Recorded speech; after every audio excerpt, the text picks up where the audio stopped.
What's going on, dope people? It's Deuce the Dope Dad coming to y'all for a video today. And I know it's been a while, y'all, but it's been a few things on my mind that I wanted to share with the YouTube fam. If you're looking at this video, the title might have caught your eye. You've probably seen a couple other videos with this title before. And I'm making this video, guys, because it's the beginning of 2025. We are in February right now.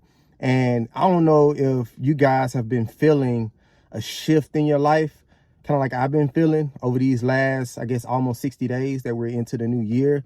2024 was probably one of the most toughest years of my life. And I saw a video coming out of 2024 with this same exact title.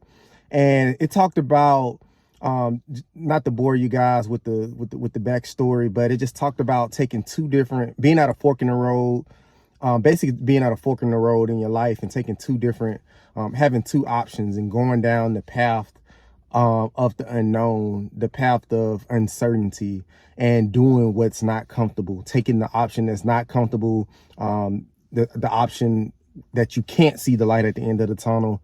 And I just didn't understand what that meant or why I was seeing that. And I had never ran across a video like that before.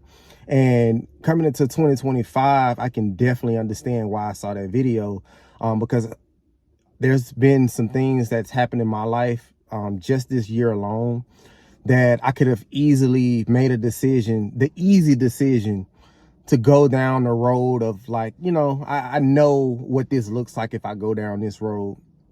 But with going down that road, a lot of growth and evolution and change and elevation probably wouldn't have happened if I would have taken that road. Here we are today. My pastor has been going through this series, which has been phenomenal, by the way. And his wife actually spoke today. So I walked in, and we usually get sermon notes that we just fill in the blank throughout the sermon. And today I walked in not knowing that she was going to preach or anything like that. And I'm like, what are the notes? Like, these last 2 weeks, I just been on fire coming out of service and just looking back over the notes and everything. And to my surprise, like I said, his wife, she preached today, and man, you would have thought they were building a river in there today. The way the tears were kind of flowing down. Now, if you're going through certain challenges and you start searching online on how to overcome different challenges and stuff like that, and don't get me wrong, the gym has really been like a blessing. But a lot of times what we do, we forget about, we focus so much on the outside and the outer work that we can do. Like I said, there's nothing wrong with that. But sometimes we neglect that inner work. And so I was talking about that on my story today. I posted that. I talked about the outer work won't heal the inner work that we sometimes neglect. And lo and behold, Lady Jada got up on that stage today, and she talked about the importance of working on the heart, the importance of working inside out. And that's not popular preaching. And, people, they focus so much on fixing up their appearance and doing things on the outside and lifting and getting fit and getting in shape and all. And like I said, there's nothing wrong with that. But there's nothing worse, in my opinion, than a damaged soul with muscles. I'm going to say that again. It's nothing worse than a damaged soul, a heart that's not pure, but you got muscles on the outside. You physically fit on the outside. You got your hair did. For me, not hair did, but you got your bald head nice and shiny. You got your beard, nice and full, and you got all these outside things going on for yourself. But there's inner turmoil going on in the inside. The part that sucks as humans, a lot of times we'll neglect the inner work until we feel some real pain. Pain that's so unbearable that there's no other option but to get your life right with the Lord. There's no other option but to pick up that Bible. There's no other option but seek counsel. A lot of times we wait until there's a moment that's about to break us, literally till we're at our breaking point, to where we finally make the decision of, you know what? Let me do some soul searching. Let me pure my heart. Let me refine my mind. Let me change my mindset. I can do all the push-ups and the sit-ups and the squats in the world. But if I'm looking at my situation, and I know what some of y'all thinking, but dudes, you don't know my situation. My situation is this. It's that bad. I'm hurting. I'm in pain. And I understand. I feel that because I've been there. I know what it's like. And I'm not all the way out of it. I'm still feeling a little bit of it. But I feel a little bit better today than I did 30 days ago. I'm feeling a lot better than I did 60 days ago. And 90 days ago, I don't even know that person. And so I'm just saying that to tell you, don't be like the dog. Let me tell y'all a story. Some of you guys may have heard this story before, but if you have, so what? I'm gonna tell it anyway. So one day it was this kid. It's this kid in the neighborhood headed off to school. And it was his normal route. He takes this Monday through Friday, he takes his route every day to go to the bus stop. But one particular morning, he noticed that as he was passing a house that's on his block, he noticed that there was a dog on the porch. And this dog was just howling. It was whining. It was just like in agony. Just, I'm going to do the sounds. Don't y'all laugh at me.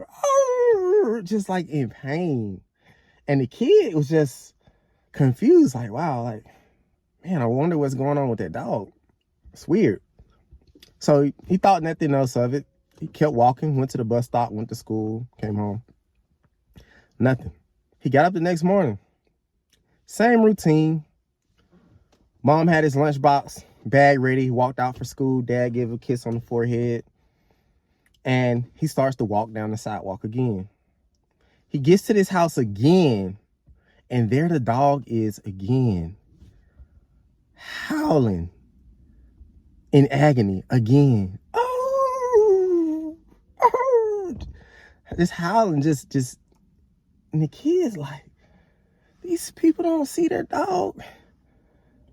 What is going on with this dog? So the kid's just, now he's concerned. It's like, this is the second day in a row, this dog, like, so he just goes to school, you know, gets home. His parents pick him up from school, thinks nothing of it. The third day, the kid gets up, same thing.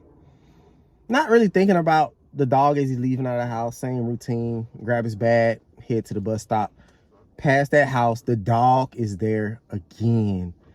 And this time, the dog, the howling is unbearable. And the kid is just like, what is going on with this dog? Like, I don't get it. Like, is someone not home?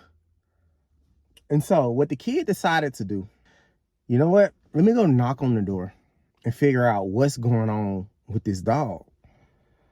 So the kid opens the gate. He walks up to the door and he knocks on the door. And there was a man that came outside. And the kid is just, he's in a frantic, he's going ballistic. The kid is going ballistic. The kid at this point is like, sir, your dog has been howling out here all week. And today it was so unbearable that I had to come see if somebody was home. At the rate that this dog has been going, like, you would have thought that you guys were out of town or something. And so the man came outside and kind of looked over at the dog and he pointed to the kid. He said, look, he said, this dog is sitting on a nail. And the kid, it's just like, what? If he's sitting on the nail, he's in pain, he's hurting, he's howling, it's unbearable.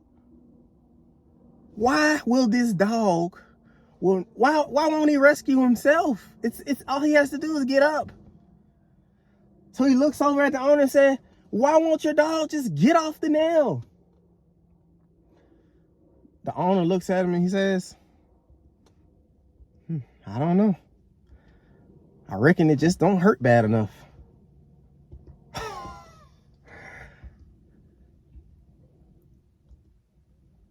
I want you to think about that. The pain that you're experiencing right now, the pain you may have experienced in the past, were you stuck in your situation because the pain didn't hurt bad enough to get off the nail, to get out of that situation? And maybe you finally decided to get off the nail when the pain was just so unbearable that you just, like, somebody had to pull you off, or one day you just woke up and just said, hey, this hurts too bad. I got to make a move. I got to make a decision. Why does it take us being in excruciating pain sometimes before we make a decision to change our life, to change our situation, to work on our heart, to rend our heart and focus and put more care into rending out our heart than we do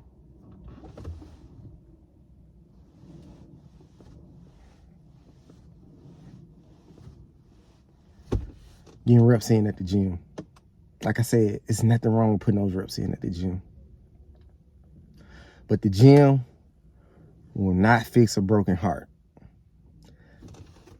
That's stuff that you got to do from the inside out. And what you'll notice a lot of times is your inner world really reflecting your outer world. And not just here, but here too. What's going on between your ears, what you taking in between your ears, it's a direct pipeline to your heart. So if you're watching this right now and you've been experiencing some excruciating pain, you still got time to get off the nail. You can make a decision today to get off the nail. But I will say this, the best way to get off that nail is not doing anything from the outside. Seek ye first the kingdom.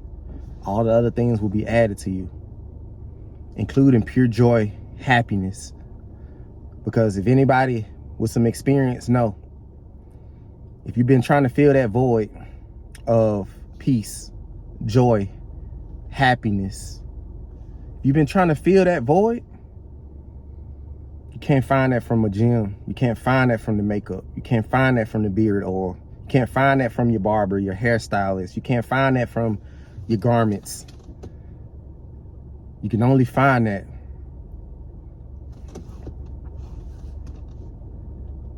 it's the only way you can find that. Something that lasts, something that's everlasting. Matthew 6:33. Seek ye first the kingdom.